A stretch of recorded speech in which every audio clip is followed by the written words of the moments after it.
benn réew sañul attaqué États-Unis jamono ji parce que jàpp nga ne soo ko attaqué soo moytuwul da lay réduire ci dóom quoi. donc tey mais États-Unis ñoom capable nañu attaqué réew parce que ñoom dañoo am doole.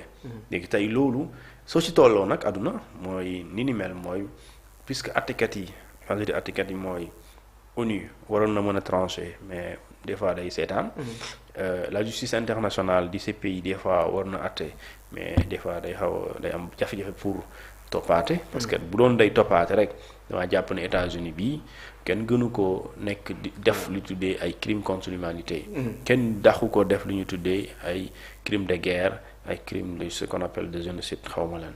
donc mais day gis ne loolu yépp dañ koy wax nii rek pour mu rafet mais du am. léegi nag soo si nekkee ci monde bu mel noonu yow réew bi yow yaa war a nekkul ci détail moo tax su ma nekkee Sénégal su ma gisee Sénégal ñuy nekk ci ay détails loolu daf may jaaxal ay politiciens yow nit ñi ñu ngi xool nan ku ne yaa nan ngay fagaroo. bien sûr ba nga xamante ni nit ki sa du la attaqué sax mais bu la naree attaqué day calculer. mooy que ne nga créer li ñu tuddee ay armes défensives. nga xamante ni yow. attaqué woo de mais ku la nar a attaqué moom da koy calculer. ak arme offensive mooy ku la attaqué dootu ko ñaareel. bu la ne pes benn nga pes ko ñaar. donc àdduna bi foofu lañ toll nappante c'est ça loolu parce que les armes là dañuy servir de dissuasion. dañuy tiitalaate dañuy nappaate tey pourquoi depuis longtemps y a un projet et le projet iranien. les Américains lorsqu'ils pensent bu dee dañoo jàpp ne s'ils considèrent que en tuant Khamenei loolu nga xamante ne moom mooy li amoon te yéene ko am Iran te mu koy def. mooy développement l'armée nucléaire. Il y a des milliers d'Iraniens ingénieurs des milliers d'ingénieurs. c'est-à-dire que ça c'est des Iraniens et chaque année on en forme. ñooñu même bu xamee ni deewee dañuy légué dañuy donn lu mu fi bàyyi. te laata muy dem aussi mais loolu c'est trop facile éliminer le guide pour dire que waaye jàll na un guide kay jeex na un guide y a des gens derrière on les forme. et depuis combien de temps dina toog pendant plus de 30 ans di préparer. après benn fan même pas benn fan mu jeex nga jàpp nga rey ko nga jàpp na jeex na mënul nekk. donc loo préparer pendant plus de 30 ans kooku même soo fi jógee et d'ailleurs lui sooy xool ci âge. bon 80 et quelques. magaloon na donc si donte âge moom dee amul âge. mais day gis ne moom ci wàllum mission am ci wàllum liggéeyam moom matal na ko. mais ci lu jaaxal ñu bëri moom mooy la capacité de riposte des Iraniens le fait ñu tenir tête États-Unis ak Iran pendant la guerre des 12 jours cette fois-ci aussi ba léegi ñu ngi riposter te ñoo ngi tamit annoncé benn riposte bu historique bi nga xam ni war nañ ko jébal les États-Unis capacité de riposte bi nga xam ne ni Iran am na ko actuellement cun mu jaaxal le monde entier. waaw xam nga riposte moom dara du tax nga mën ko loolu da ngaa wàcc. parce que comme nañuy faral di wax la guerre se prépare en temps de paix. Bien sûr. donc en temps de paix tu la prépares day former ay ingénieurs di tabax di fabriquer ay armes. soo ko amul di jënd di octroyer ton budget armée nga gën ko dooleel. renforcer ko.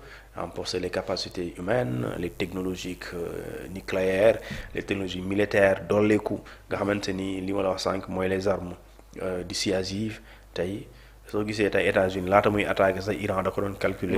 te gëm naa ne ba léegi sax am na loo xam moom mu ngi xalaat ne mbaa kii. du ma dóor pes boo xamante ne soo moytu fa lay jaaree këpp parce que à tout moment li nga xamante ni moom mooy li Iran doon préparé.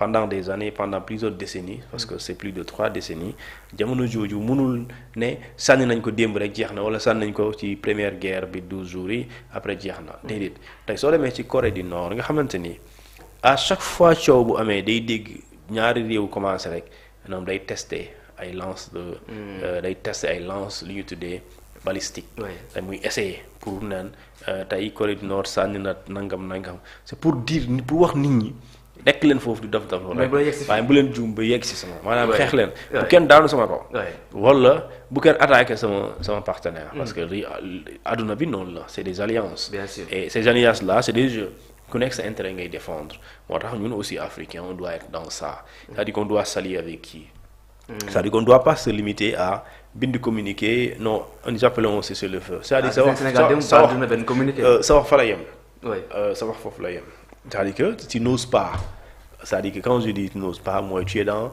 ce qu'on appelle dans la diplomatie. Si da ngay bind communiqué nga nekk dans la diplomatie doo attaquer États-Unis. doo jël position waaye doo attaquer Iran. parce que yow réew bi yow tu penses que tu es dans de bons termes avec Iran.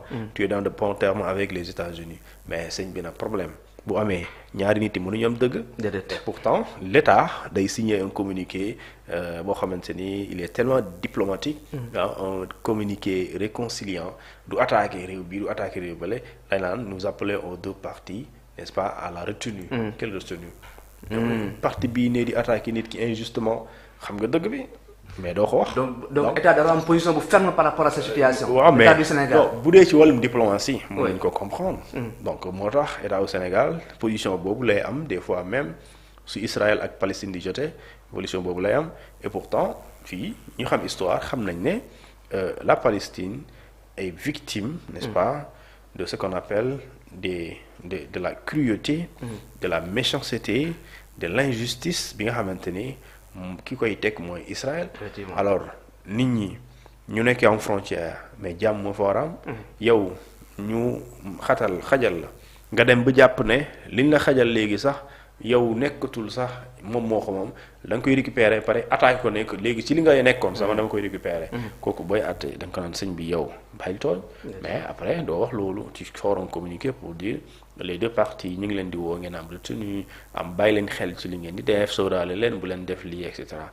donc ça aussi bon moo tax bon des fois mën nañu comprendre la position des États mën nañu ko comprendre. mais pour dire que État soo nekkee ci monde bi ñu nekk sur cette terre là maanaam donne la changer nous sommes dans un nouvel ordre mondial. donc nouvel ordre mondial boobu aussi dafa àndaale ay réalité mooy réew yi dañu wàcc préparer. waajal seen bopp ci anam bu nekk. donc quand tu n'es pas capable de créer de fabriquer des armes il faut trouver les capacités financières d'en acheter. waaye soo mënul defar ay armes da ngay ut xaalis pour jënd. et loolu je pense que gis nga Mali li ñu am ci ay li ñu tuddee ay bombardier.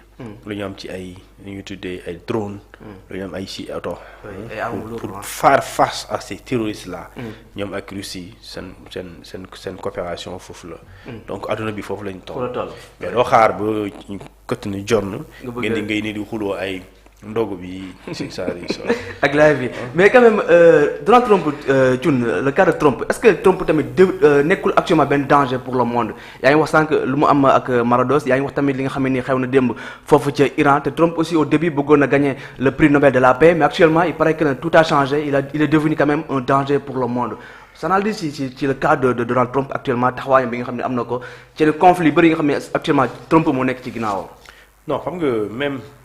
adduna bi ñun ñooy def faire semblant mais Trump même quand il était candidat à ce prix-là. et d'ailleurs FIFA moom jox na ko prix boobu. le prix de la paix de la FIFA. nee na Trump la koy jox quoi pourtant jamono boobu mu koy jox jamono jooju Trump soit il a attaqué ou il s'apprêtait à attaquer et après le prix même Trump a attaqué des États souverains.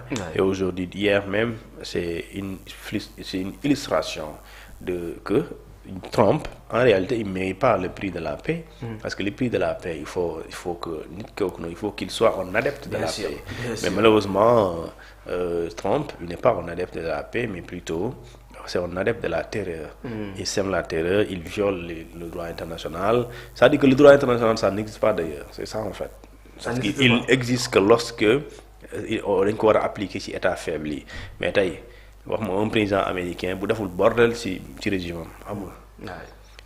George Bush on a accusé l'Irak tuumaal ko nee na ñii dañoo yore ay bombes atomiques ñii dañoo nekk danger pour les États-Unis pare fenal leen def ci ay ñoom rapport jàpp ko yóbbu ko foofu noonu rey ko après la ñuy wax ne loolu yëpp dañ doon fen waaw Barack Obama.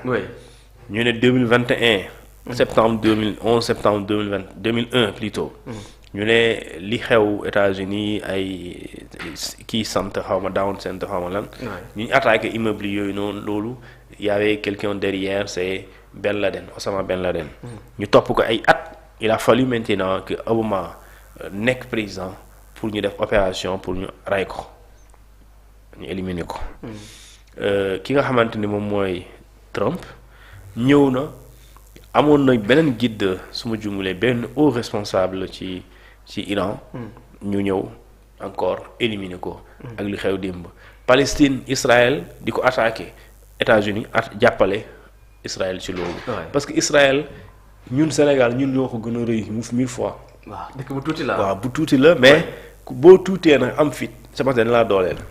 soo tuutee am fit dañ laa dooleel Israël son parrain c'est les États-Unis. comme on dit c'est un enfant gâté. un enfant gâté. ak ñi nga xamante ñoom ñooy Royaume-Uni ñoom bu coow jógee ñoom ci ñoom la ñuy ànd. moo tax ma jàpp ne tey loolu mooy jeu interne.